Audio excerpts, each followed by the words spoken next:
দিদি, আর কত কেচ্ছা দেখাবেন? আপনাদের নেতা বিধায়করা যা দেখাচ্ছে, এতে তো মানে মনে হচ্ছে না একটা টাইমের পরে যে টিএমসি যে পার্টিটা ইতিহাসে থাকবে সেটা বোঝাই যাচ্ছে যে পুরো ইতিহাস হয়ে যাবে। পাঠ্যপুস্তকে নেক্সট জেনারেশনের ছেলেমেয়েরা পড়বে টিএমসি বলে একটা পার্টি ছিল। তো আজকে আবার আমরা নতুন একটা জিনিস জানতে পারলাম, যেগুলো আপনি কোনোদিন ভাবতে পারেননি, আমিও কোনোদিন ভাবতে পারিনি, যে কলেজের ভেতরে নাকি টাকার পাহাড় পাওয়া গেছে। যখন ইউনিয়ন রুমটা পরিষ্কার করতে যাওয়া হয় তখন টাকার পাহাড় পাওয়া যায়। সেই টাকাটা নাকি আবার ব্যাগ ভর্তি করে বছরের পর বছর ছিল, তার মধ্যে লাখ লাখ টাকা আছে, 500 টাকার নোট, 100 টাকার নোট সব পড়ে আছে। সেই টাকাটা নাকি উই পোকায় খেয়ে নিয়েছে, মানে নষ্ট হয়ে গেছে। মানে ঘুষ খেতে খেতে এরা টাকাটাকে রেখে চলে গেছে বা ভুলে গেছে, যার জন্য এটা হয়ে গেছে। তো তারপরে আবার নাটক কি, যখন গিয়ে ইউনিয়ন যে রুমটা আছে সেই রুমটা পাশে একটা গেস্ট রুম বানানো ছিল এদের। এখানে কি যে চলতো জানি না, গুপ্ত কিছু কাজ চলতো হয়তো। সেই রুমটা খুলে দেখা হলো, সুন্দর খাট, দুটো এসি লাগানো, চেয়ার পাতা, বা আলমারি আছে, আলমারির মধ্যে আবার বালিশ রাখা সুন্দর সুন্দর।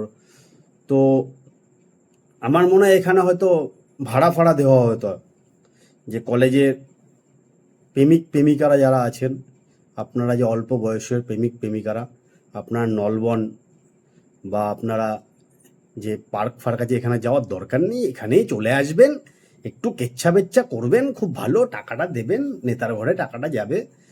এরমই কিছু মনে হয় হতো। কেননা তার প্রমাণ তো দেখা যাচ্ছে নিরোধও পর্যন্ত পাওয়া গেছে, ছাদের ওপরে মদের বোতলও পাওয়া গেছে। মানে এটা একটা পার্টি ছিল, মানে থাইল্যান্ডে যাওয়ার দরকারই নেই আপনার, আপনি এখানেই সব পেয়ে যাবেন। ম্যাসাজ পার্লার পেয়ে যাবেন, কিছু ভুল কাজ করার থাকলে সেটাও হয়ে যাবে, আবার অ্যাটাচ বাথরুমও আছে। আপনি স্নান করে একদম পুরো ক্লিয়ার হয়ে বেরিয়ে আসবেন, আমি কিছু করিনি, আপনি কিছু জানেন না, আপনি কিছু দেখেননি।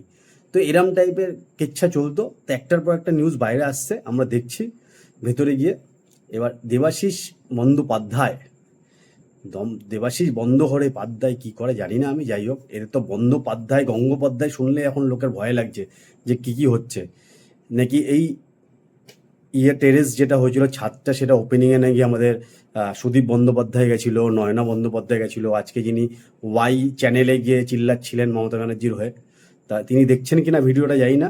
এইসব যে হচ্ছে সুরেন্দ্রনাথ কলেজ ওটা, যেখানে নাকি একসময় আমাদের প্রথম রাষ্ট্রপতি ডক্টর রাজেন্দ্র প্রসাদ পড়েছিলেন। আমি জানতাম না, আজকে জানলাম।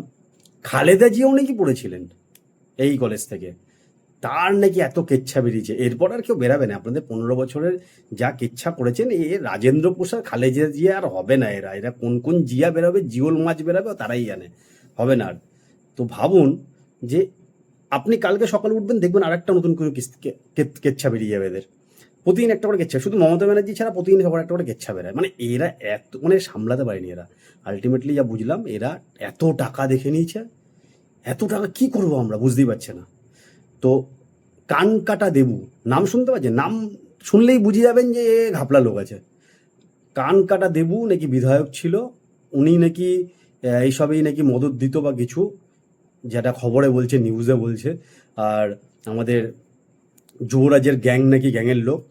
তো আমি বলছি, আমার একটা কোশ্চেন আছে, যে রুমটা পাওয়া গেছে এই রুমের মধ্যে কারো কোনো, যেসব কলেজের মেয়েরা আছে তাদের সম্মানহানি হয়নি তো ওখানটায়, বা সম্মান নিয়ে কোনো ছেলে খেলা হয়ে যায়নি তো আবার? হয়তো তারা ভয়তে বলছে না, বা ফিউচারে হয়তো কথা বলতে পারে, যে এখন এত কিছু যখন খুলেই গেছে, রুমটাও দেখা হয়ে গেছে, লোকে জেনেই গেছে, পুলিশ এসেই গেছে, তো এবার কোনো মেয়ে আমার মুখ খুলবে না তো, যে এখানেও আমাদের একটা ইজ্জত নিয়ে খেলা চলেছে আর আমরা সেটা বলতে পারিনি ভয়ের কারণে। দেখা যাক। আমার তো মনে হয় বললেও হয়তো বলতে পারে। দেন পুলিশ বা মিডিয়া যখন যায়, পুলিশ না সরি, মিডিয়া যখন দেবাশিস বন্দ্যোপাধ্যায়ের বাড়ি যায়, তখন জানা গেল যে উনি এসব বিষয় জানেনই না। ওনার কলে উনি এই জায়গায় দেখছেন, ওনার কলে উনি জানেই না এটা গেস্ট রুম হয়ে গেছে। কেউ জানেন না গেস্ট রুমটা এসেছিলো, এলিয়েন রেসে বানিয়ে দিয়ে চলে গেছিলো। আর তারপরে ওখানে এলিয়েন রেসে থাকতো, ওখানে সব কিছু করতো, লুডু ফুডু খেলতো হয়তো বুলাদি ফুলাদির সাথে হয়তো। যাই হোক, তো কালকে আবার নতুন একটা কেচ্ছা হয়ে যাবে, কালকে আবার আসবো, আবার একটা নতুন একটা ভিডিও বানাবো আপনাদের জন্য। জয় হিন্দ, বন্দে মাতরম।